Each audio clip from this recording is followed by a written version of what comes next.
Good afternoon, everyone, and welcome to today's Insurance Times webinar in association with Abby.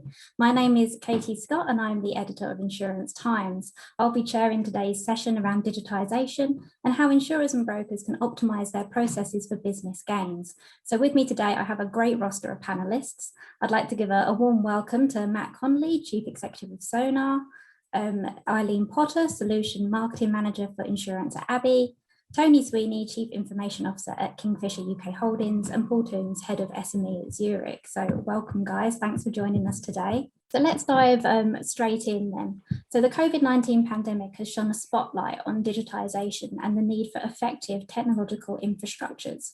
Perhaps we could start by each of you giving your views on how insurance and broking firms can grasp a better understanding of their internal processes and how they can analyse and assess where in the business digitisation and automation can potentially provide additional benefits.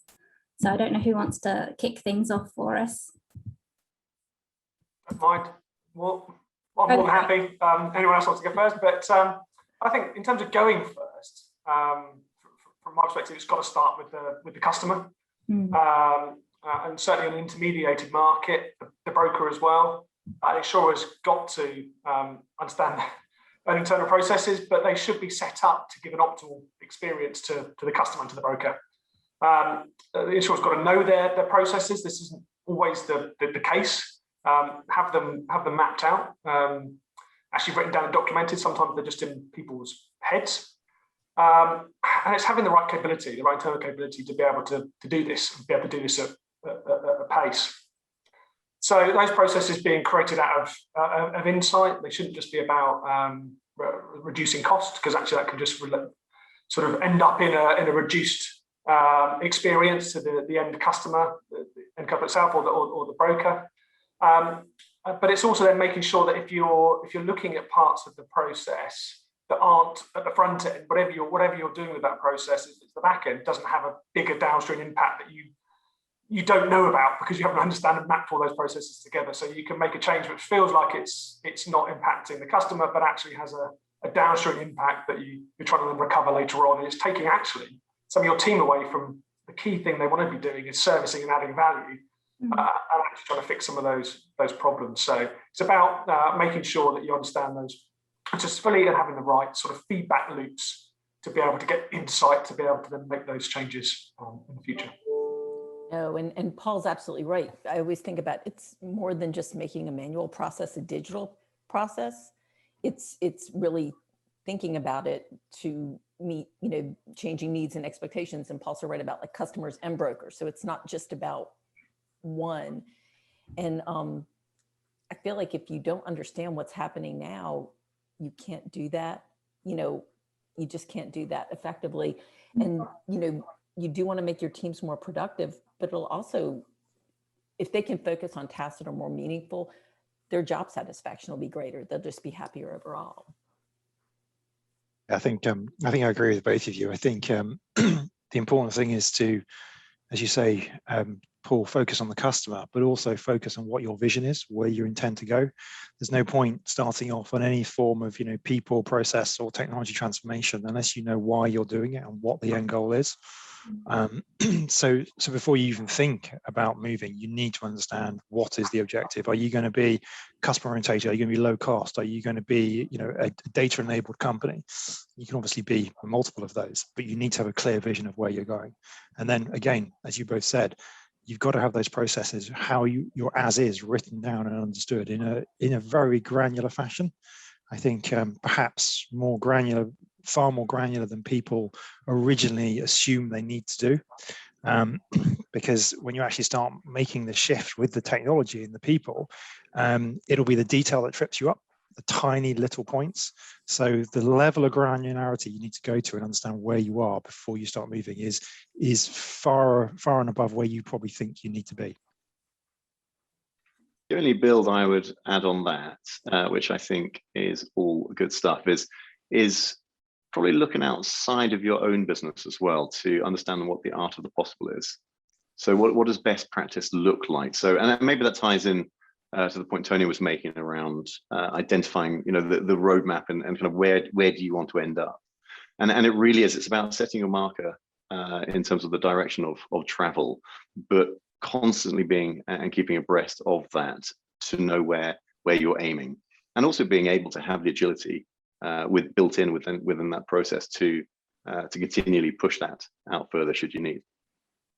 That's really interesting. So what facets then of an organisation's processes or operations would you guys say are particularly ripe for digitisation, and what could be the benefits of digitising in this particular area? So for example, claims processes are often a focus, but are there any perhaps areas that you feel are overlooked when exploring digitisation?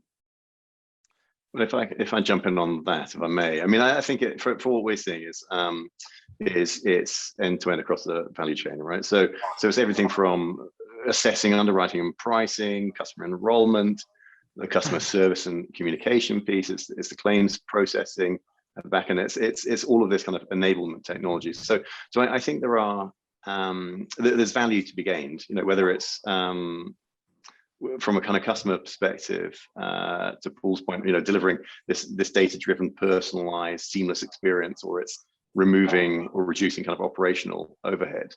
There's tremendous value across those parts, but the value will be different to each of the companies, right? It's what are you good at currently, what are you not so good at currently, and about focusing on the not so good and making sure that you're pushing those forward just to catch up in a kind of table stakes sense.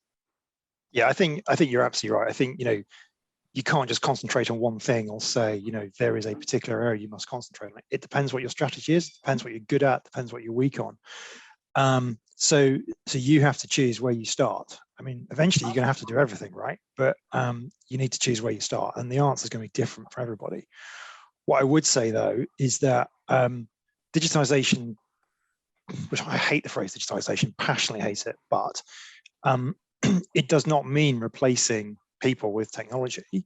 Some of the most human processes you have might be the ones you digitize. You know, if you have, you know, a face-to-face brokerage sales process, well, actually, that might be what you digitize. You don't remove the people selling face-to-face, but you provide them with data and tools which enhances that face-to-face experience. So I think, you know, be careful not to limit yourself to the kind of an idea that digitization means kind of straight throughput automation all the way. It doesn't.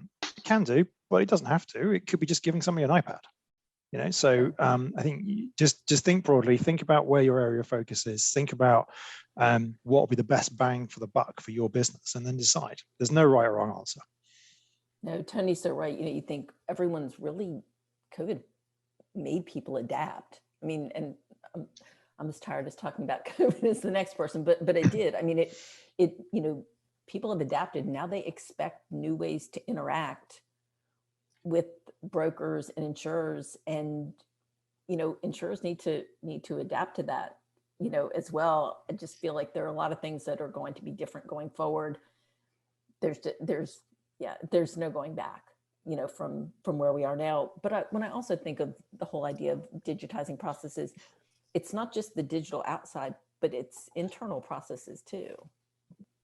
Yeah, no, it could be, you know, you might find that actually the thing that actually gives you most bang for your buck is, I don't know, digitizing your expenses process, because actually your teams are spending hours a bloody week filling in expenses, when actually if you digitize that, you've freed up more sales time.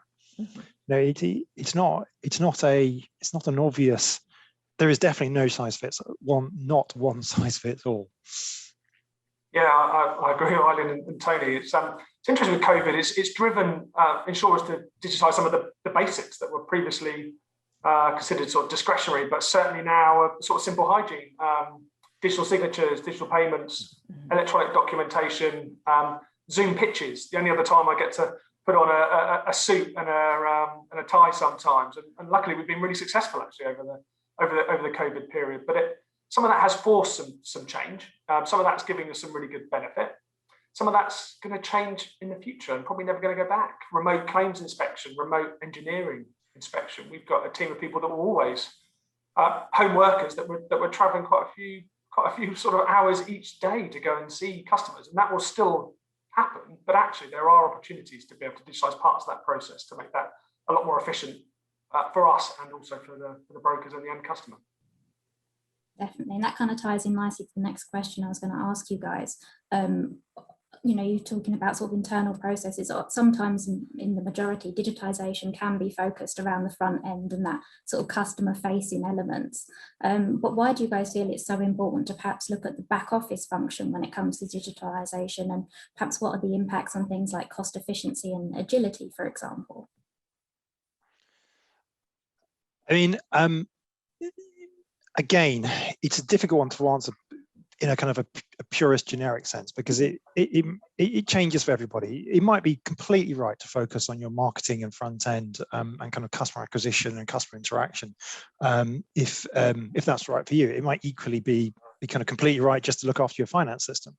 I think where the back end conversation becomes most interesting is it's very hard to be a 21st century business with a real kind of integrated customer data, continuous improvement culture, all those things, if you don't have a single platform at the center. And we all know that there's lots of companies out there in the insurance industry, and I just come from banking. There's quite a few in banking as well, where your major inhibitor is the fact you have multiple of the same type of processing system. So I think what becomes interesting in the back end space is how do you get to the ideally one, or the realistically minimum number of kind of core insurance, core banking, core whatever platforms. What is obviously problematic about that is the sheer expense of it. There's a non-trivial exercise to get those down. But if you want to kind of really move forward, it's pretty tough to do if you've got 4 or 5 legacy systems with different ways of treating data and different ways of accounting and different processes. So yes, those back-end systems and processes are massively important, but let's not kid ourselves about how hard that is. It's really interesting. Oh, sorry, well, I'm just talking over you there.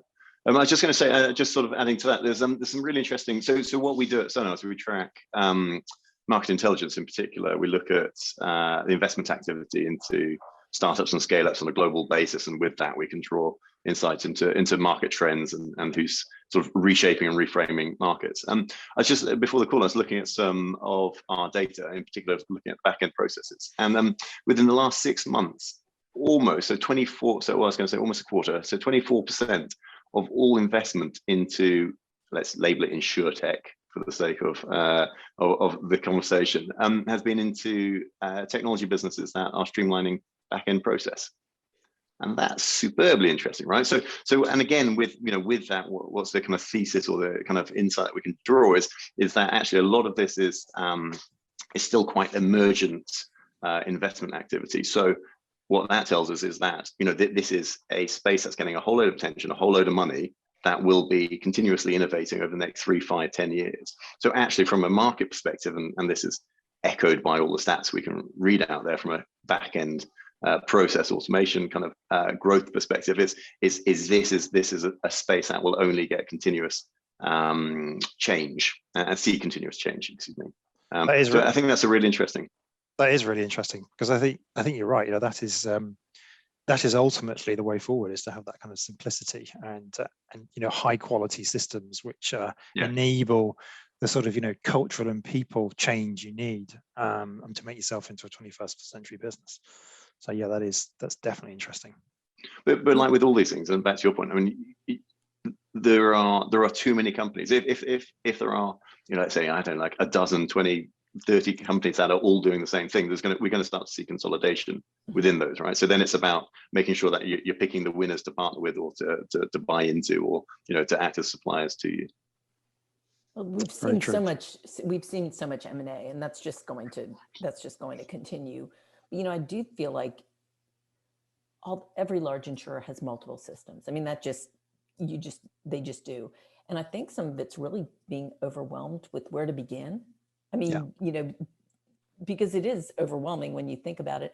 And then one place that we've really seen insurers and brokers struggle with is so not just their systems, but trying to digitize their content and how that fits in with their overall processes. It's more than just the actual systems, but it's that that seems to be a big struggle. You heard so much about kind of digital mailrooms like pre-COVID, and there was lots of interest in it. And then people said, well, I don't know if that's the highest priority. And then COVID came and it was like, oh, there's no one in the office. There's no one in the mailroom. And then, kind of being just behind the curve with that.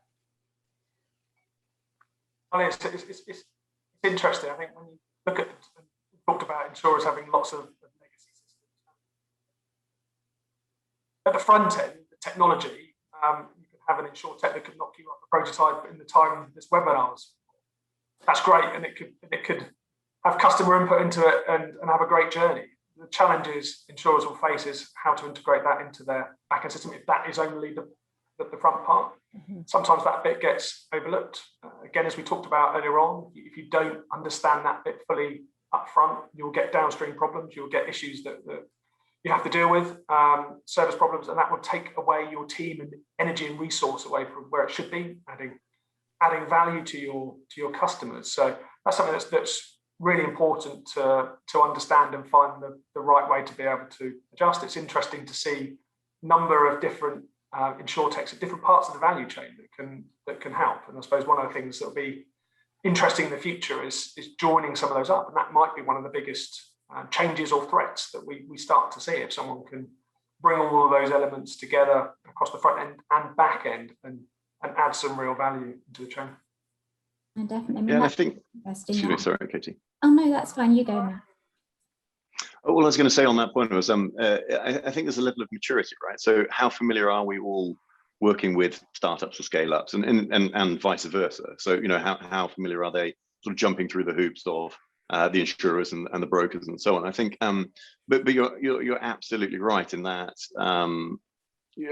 Taking a sandbox environment, working with a startup to prove and validate a POC, which shows all the bells and whistles are going to work for whatever part of the value chain, and then bring that back into the business is one of those things where it's almost kind of the stage we're at as an industry is right. So we now see tools of innovation: build, partner, buy, maybe brackets invest.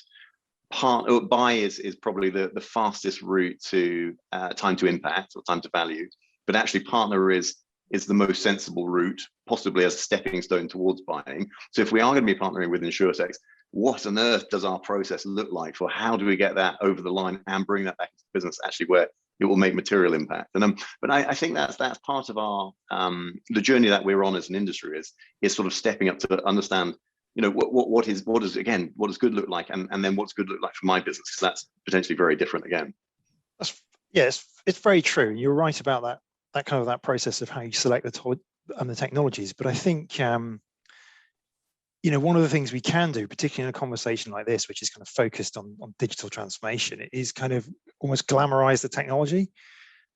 Look, I don't know who's on this call, but at the risk of offending people, the insurtech or incumbent tech, it's the same thing. It's just tech. And some of it is obviously better than others, some of it's more functionality, but fundamentally it's the same. It's on .NET, it's on Java, it's the same thing. What is harder and more important is how do you create the culture, the environment, the people, the processes to use that technology. I mean, I would suggest that you can probably make 80% or plus of the digitization changes you want on existing technology if you rationalize it, use it well, if you exploit the data well. Of course, some of the newer cloud-based, product as a service type things are more flexible. But actually, if you look at a journey that you need to be on, you've really got to start with the basics of what have I got? How do I simplify it? How do I rationalize it? How do I exploit it? How do I build the teams and the culture and the vision so that I can use technology? Because I think if you go straight to let me get some new technology, all you're doing is buying more stuff and feeding it into a mess. Sort out your vision, sort out your people, sort out your structure, sort out your culture, and then and look at your existing technology, and then work out what gaps you've got, rather than kind of trying to find a holy grail, because you won't find one. That's so Tony, that's such a good point, because you think so when if you had said to anybody, we're all going to be remote over a weekend, Yeah. Everybody would have said, you're insane. This will never happen. But people did it. That's what insurance companies do. That's what brokers do. We did it. We have to take care of our customers. So we're all remote.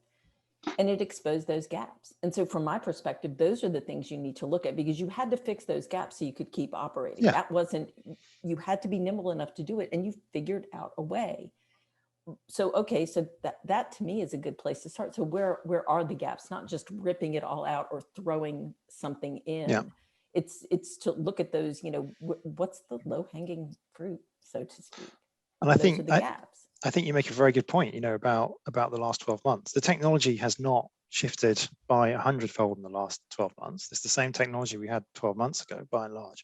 What has shifted is the way people think and act. And that has been the transformation, not the technology. No, it's assisted by the technology, and there's some great tech out there, but ultimately it's the people that need to change, not the individuals themselves. You know what I mean? No, absolutely. The culture. Yeah. Darling, to that low hanging fruit, I think that really helps with any digitization work you're doing. I think where you've got sort of areas that you can prove. If I think about brokers here that might be thinking about their digital journey, what they can do, and how you sort of move that forward. But it's looking at some of those small things sometimes, proving that it works, getting that buy-in, demonstrating the results. Actually, sometimes you can do that on the low-hanging fruit pieces, and that then builds the confidence to go and do wider transformation. There's lots of different ways that you can look at it.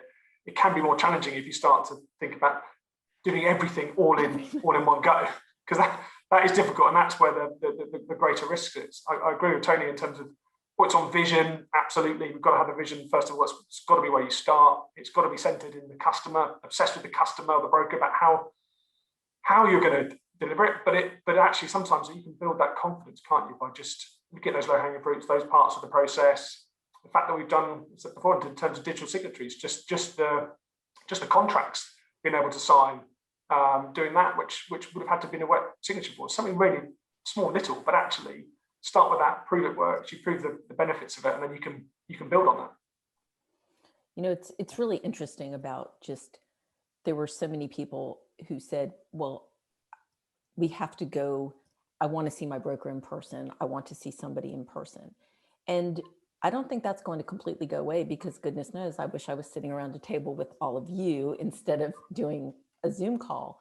But I do think that there's a balance there that, so maybe you go see your advisor twice a year and you spend an afternoon and you go over your portfolio, and that's something you do. But for something like a digital signature, well, you don't have to take time away. You can do that over a Zoom call. You can do that electronically, but I don't think it'll complete. You want that face-to-face. I think that's so important. It's insurance's relationship building on a lot of levels. But I do think that there are things that we could, you can do more efficiently. It's I do think that, I dare say, some of the good thing that's happened because of the pandemic, it's taught us that we can do things differently, and that's okay. Absolutely, I miss seeing brokers face to face. But there's been some benefits. I've been able to see brokers in Liverpool and London a minute apart. Unfortunately, we've got Beaver in the next couple of days, which is going to be virtual. But it's trying to blend it, isn't it? Where you get the relationship benefit of still being able to see people, but also being able to maximise everyone's time. I mean, that's the bit that's going to definitely help with just that element of what happens going forward. No, definitely. And while we're sort of talking on digital transformation, how do you think that the pandemic has really perhaps changed how firms plan and organise their digital transformation journeys? Because, a lot of firms were already on this journey to some degree, but what do you think have been perhaps some of the main knock-on effects then from the pandemic in terms of that structure? I think it's the realization of what's possible, and also perhaps a little bit more confidence, because we've been forced to do a lot of it already. So the realization that actually some of the steps that we thought were problematic are probably not as problematic as we thought. So I don't think it's changed fundamentally the need or the or how you do it.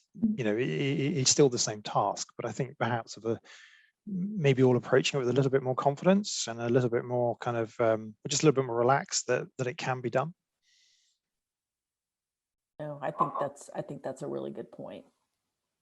Yeah, I think it's catapulted us massively further into the future. I'll talk about a couple of examples, but we've also delivered 2 different digital projects during the pandemic in lockdown, which just help us to deliver better service and actually make us more resilient in the future as well. So in our regional teams, it meant that we could see every single quote that it came in from our regional brokers, track exactly how long it took us to be able to go back to those brokers, understand our own team's performance and the performance with those brokers in terms of our speed, and we got ourselves down from what was days into hours in terms of responsiveness, which is one of the key things that brokers fed back to us. And then from an SME perspective, we also managed to digitise part of the quote process, which again allowed us to be more responsive, getting back to brokers in minutes on key quotes. So I think it's heightened it in terms of that. I think it's confidence. I think there's desire to move forward quicker and actually supporting wider business models that might mean that there's not an underwriter sitting in the office 9 to 5 going forward. You might have a split workforce of some underwriters that are working from home, some in the office, some that might be permanently working from home, and actually being able to still manage your customers' expectations, understand your performance and make improvements is going to be really, really important. So for us, actually, it was a driver to move quicker rather than sort of I don't know, slowing down any of our transformation work. Talking earlier about the art of the possible, it really did show that. That's such a good point. Yeah, something that we've seen across our clients. So we work with insurers and brokers on a global basis, and it was very much, we put a survey out at the beginning of when COVID was hitting the UK, when it was that sort of March, April time last year. 2020, and it was all around, and the number one priority was accelerating transformation, and it was a real focus on digitization, and I think it go back to the point Tony made around sort of what is transformation. It's less about technology, it's more about the kind of the people, the process, the culture, and from a people perspective, I think it was almost this kind of mindset shift from that we've seen over the last 12 months from that kind of C-suite at chief exec level, which is a real focus on, it's really important we do this and we drive this throughout our business, and that we change the way that we approach this at a kind of holistic company-wide level, and as well as that kind of this opening up towards the future more as well. So kind of innovation didn't get much of a look in kind of 2020. It's real sort of heads down on we need to digitize our business, but sort of almost kind of coming out of 2021, it's this really that continued kind of focus on the opportunities that exist out there, not only in the kind of today's business and the shift into digitization, but what does tomorrow's business look like and where do we need to go with that? But I think it's really important to kind of that acknowledgement at this kind of C-suite perspective. If you've got the top of the business wanting to drive change and being really open to that, the opportunities that exist, then that change will happen. And I think the opposite to that is also true. Yeah, and I couldn't agree more on that last point. I think, unless you've got the C-suite behind you, in lockstep behind you, just don't even start, because it always ends up in chaos. I've been there a couple of times in my career.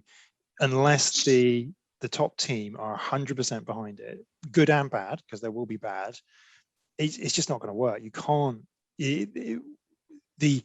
The transformational nature of what needs to be done is so all-consuming in terms of culture, people, and expenditure that unless there is, really rock solid, both practical and emotional support, it's virtually, I would say, it's impossible to do. So I completely agree with you, Matt. Really interesting. Obviously, that's a key challenge then. But what would you say are perhaps some of the other challenges or areas that insurers and brokers may struggle with if they're implementing digital processes? What would you say are some of the key challenges?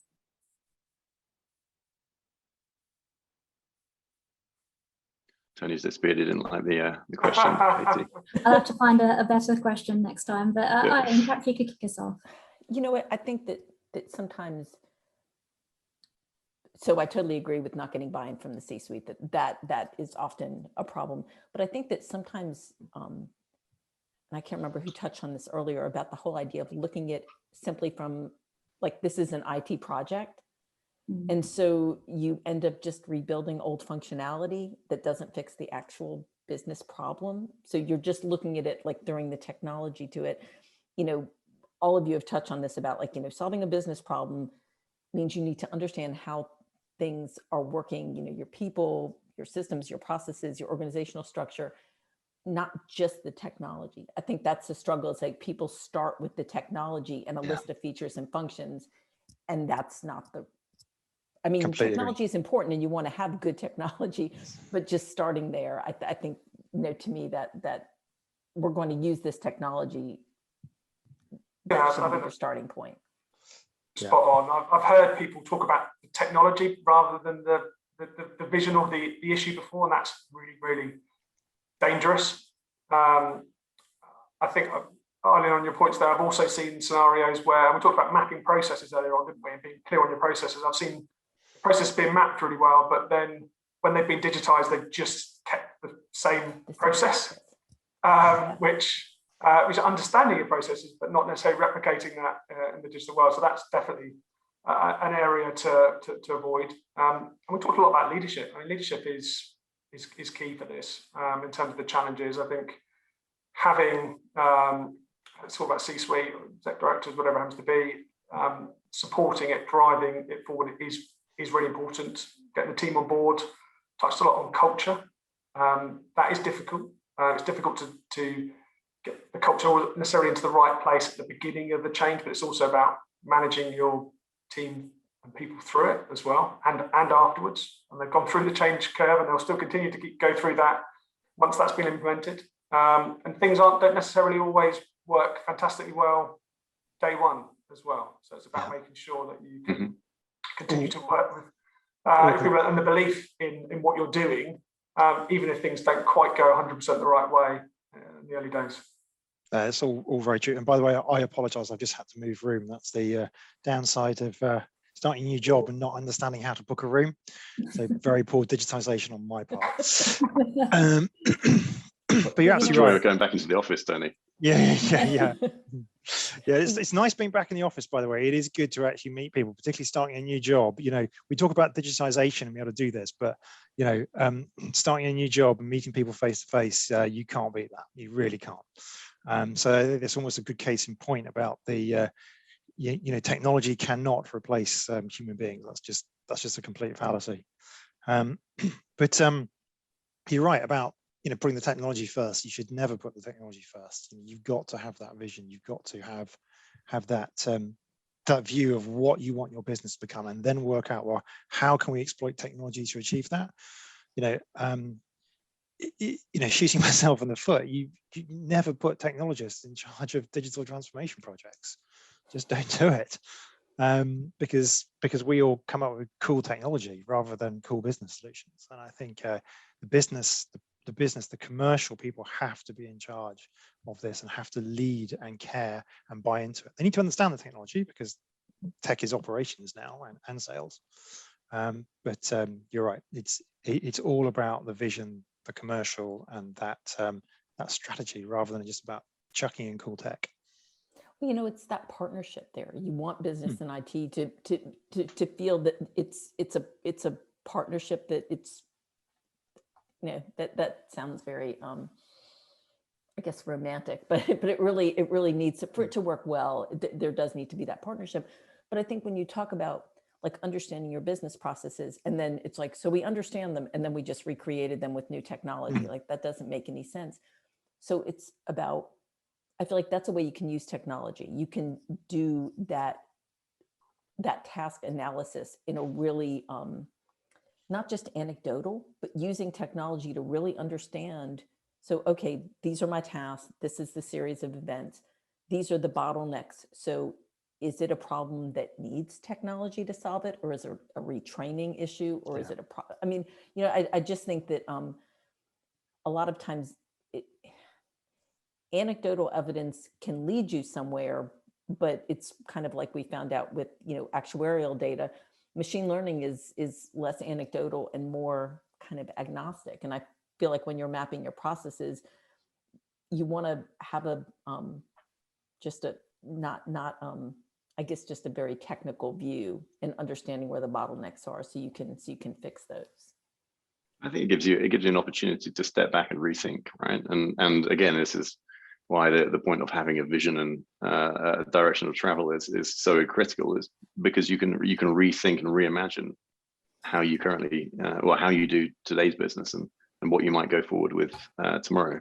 The one thing I wanted to echo is, Paul, you mentioned about a bit sort of, I don't know, it wasn't quite your words, but sort of the openness to failure, or the, the things aren't going to work out on the route 100% of the time, and possibly not even 50% of the time. But it's making sure that that is, again, a leadership kind of buy-in from the off, and a recognition throughout the business, because a successful, whatever it is, a successful POC, a successful project, whatever, that will buy goodwill, it'll build excitement behind it, it'll change culture, a little step at a time, and it will validate process. But en route to getting there will be many times that it doesn't work out, and that it doesn't validate, and it burns time, it burns money. And as long as you're approaching everything with an open mindset, but also making sure that you're getting learnings from the failings, all the cliched stuff, but it's really critical to make sure that recognition or that expectation is built in within kind of the fabric of the work that you're doing together, or that you're doing, full stop. No, that's really Absolutely. Again, that's leadership, isn't it? The right culture of the project, the work you're doing, the teams you work with, have that sort of environment. I'm sure we've all worked in other environments where actually that nobody wants to fail, they're scared to fail, and actually that means that you end up with larger projects that go on for multi-years. By the time those projects are delivered, the customer need that you were trying to meet has changed. So that there is a real danger. And those days have to be gone, right? Those days of multi-million, billion-dollar like single projects, which validate over a 3-year period, are just nonsense. I mean, that has to change. Well, I mean, I say that has to change because it still does exist, right? And it still exists within some of the clients that we work with, but it is changing mostly. You're so right.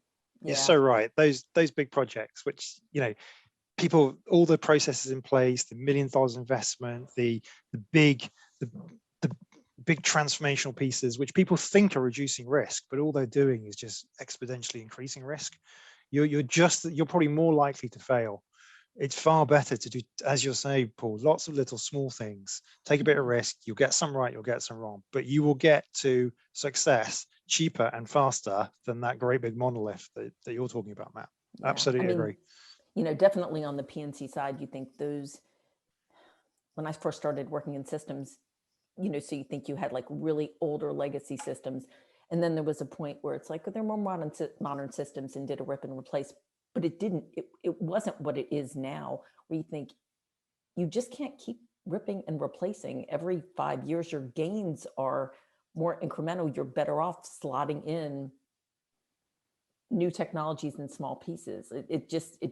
In every analyst report I read, that's exactly what they're saying, is that it's just companies are looking at doing things that can give them, I guess, return within 6 months, 9 months, 12 months versus 3 to 5 year plans. Like that's you're right, it's not gone, but it's definitely on the wane.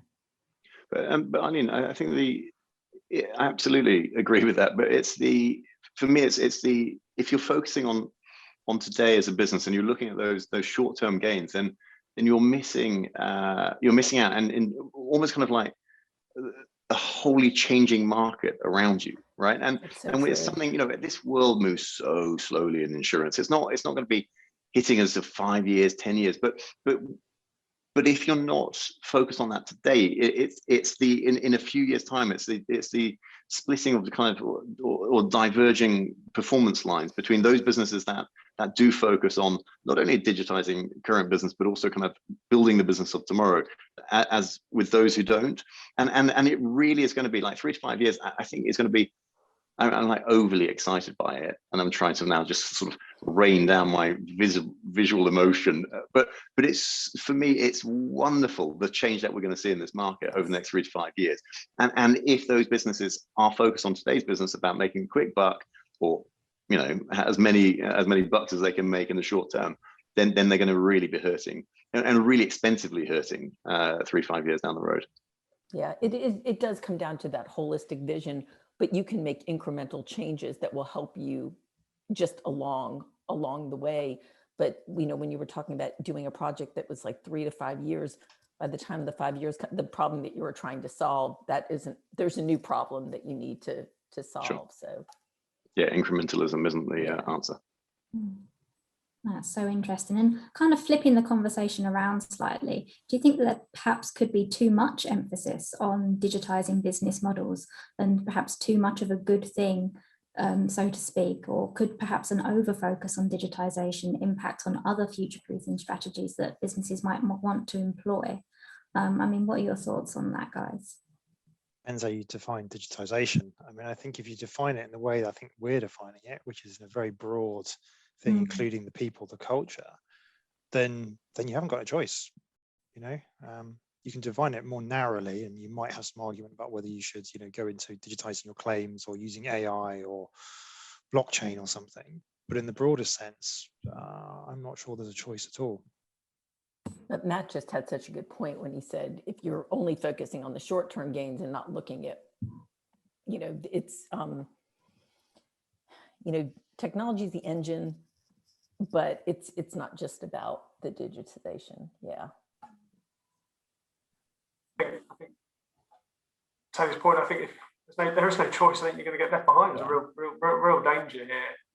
I think for some organisations that's going to mean service quality that they offer, or even being able to offer a service in some which don't develop. And I think also I think you do have a cost challenge to this. We talked a lot about the sort of the end customer and the benefits at the same time. That there's cost benefits, and ultimately, if you can't control your cost, that's going to be a high cost to the end consumer, make you less competitive. So I think there's a number of drivers here, Katie, that I think if you don't, and it's not all about digitizing everything, but if you're not, then you're going to get left behind here in terms of the rest of your competitors. Definitely, it's really interesting. And sort of talking on digital transformation here, Paul and Tony, I know both of your organisations in particular have sort of conducted recent digital transformation work. I know, Paul, you've mentioned a few bits and pieces already. I just wanted to ask what your sort of personal key learnings were from these projects, and if there's anything you would have done differently or any results that you saw that you thought were particularly interesting. So I'll go first. We talked about, definitely keep the customer at the heart of what you do. On our latest transformation, we had a customer physically in the room day one. I think that really helps, that you've got someone that's going to keep you honest with everything you're doing. So I think as part of that, you can make sure that you are keeping true to what you want to deliver, and then make sure that's consistent throughout that change you're doing.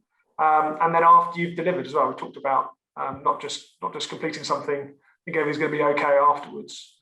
I think build confidence, start small, demonstrate you can deliver. Don't do multi-years, as we talked about. The cost will be too high, and it will never deliver the benefits that you want, and you're delivering something that's not even meeting the needs at the end of it if you're not careful. And we've seen some great results actually from the work we've done. We've had double-digit customer growth numbers. Actually, one of the key stats, just looking at the other day, which is really pleasing in terms of the amount of business that's self-serve e-traded for us. So we've got some products that was zero. It was all manual going back 2 years ago. Overall now, our SME new business, 98% of that is self-serve e-traded, which is a big move forward for us in a relatively short space of time, which has given us support for our customers and our brokers in terms of being able to have things quicker, but it's also helped support us in terms of being able to digitize that part of the process.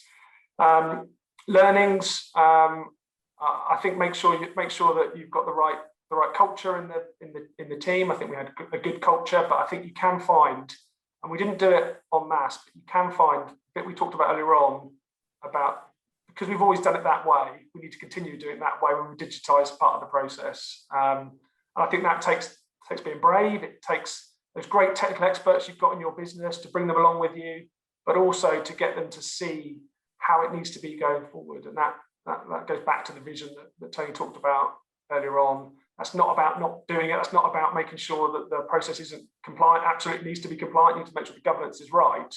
But it doesn't mean you have to do it the way you've always done it.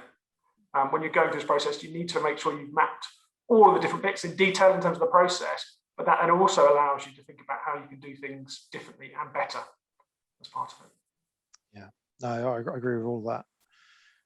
I mean, from my point of view, I'm 3 weeks in. As you can see, I haven't even learned how to book a room yet. So there's not many learnings yet. But you know, I joined this business because there is that clarity of leadership and clarity of direction and a sense of mission that we are on the journey to be a true digital business.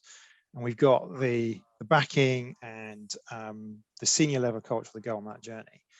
And I think, you know, my learnings from before, having done this, you know, this sort of digital transformation journey a few times before, is if you ain't got that, you haven't got a chance. And I've seen it fail more than once.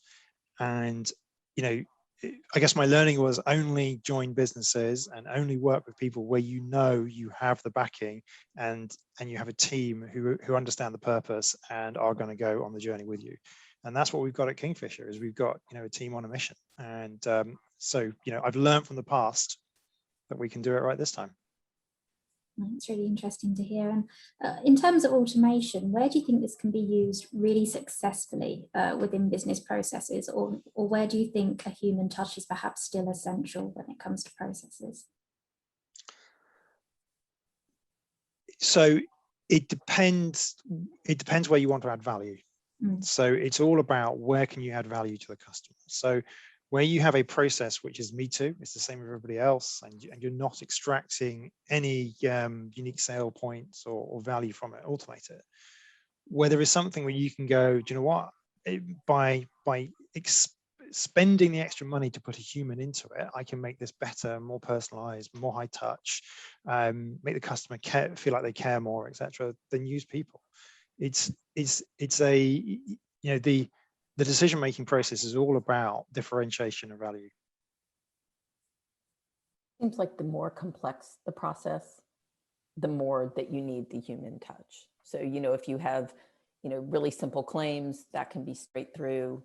If you have a more complex claim, you really do need a claims handler or an adjuster to intervene and to make sure that things are right. And I think the same with underwriting. You know, you think personal lines underwriting, you know, things that are commoditized versus complex commercial underwriting, you do need that more human touch and that intervention. I just think there's just the more complex, it seems like you can use data to help that person, like data can help inform that person and their decisions, but it's not going to replace that person.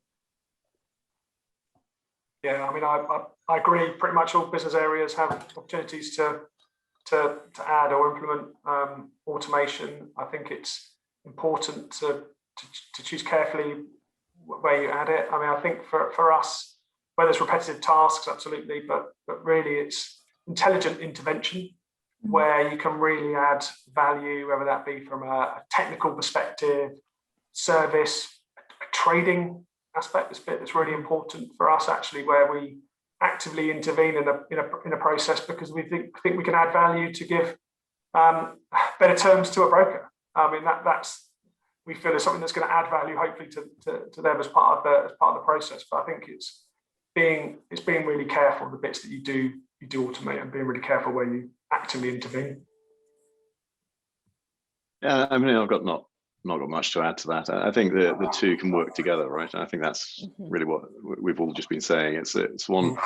It doesn't mean that if you follow a digital journey that you have to stay digital, and vice versa. I think that the two need to be interwoven.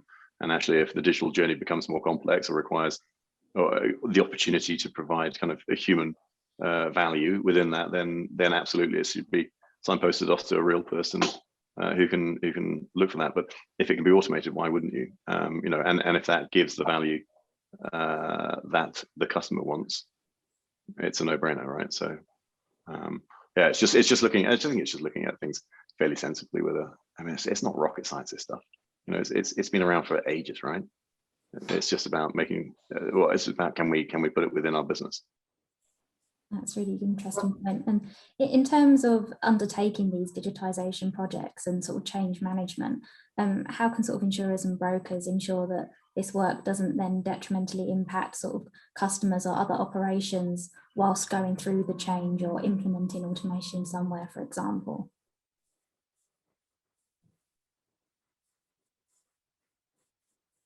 I mean, we're talking.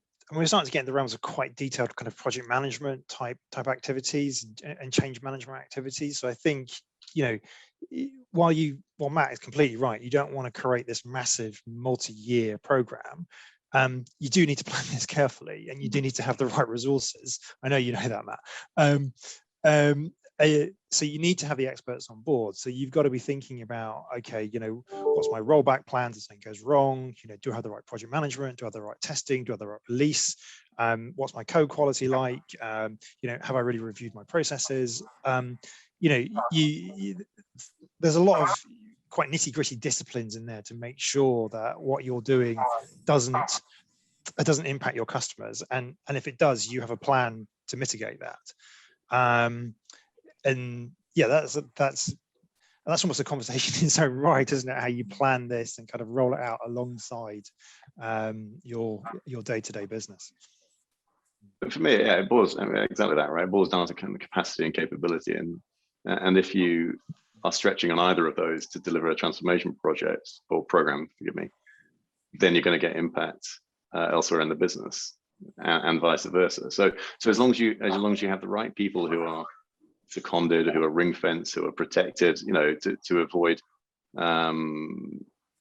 distraction and can get on with their work, then they'll do a good job. And as long as that taking away of teams to focus upon that doesn't impact the ability to deliver core business, then you should be fine. But you know, rarely does that happen so neatly. So I think then it's just being aware of, if it's not designed like that, then how is it designed, and what do we do in those instances? Should conflict arise? And that, Matt, is the reason for not doing multi-year projects as well, isn't it? Because you do have lots of people totally. that you lose for a long period of time. I think that's one of the real risks. You talk about that's an ideal world scenario. We all know it's challenging, isn't it, to have a number of people seconded to a project, or trying to juggle a project and day job, which is the normal reality. In truth, it can create distraction for a period of time while the work's being done. You've absolutely got to find ways to try and avoid that. And I think, so planning, getting the capabilities right and the capacity right for who's going to be working on it, really, really important. I think, again, leadership is key through this, and about making sure that everyone understands their role as part of it, and how you make sure that your service, the business itself, doesn't suffer while you're going through the middle of the transformation. Really, really important. It's probably communication is key.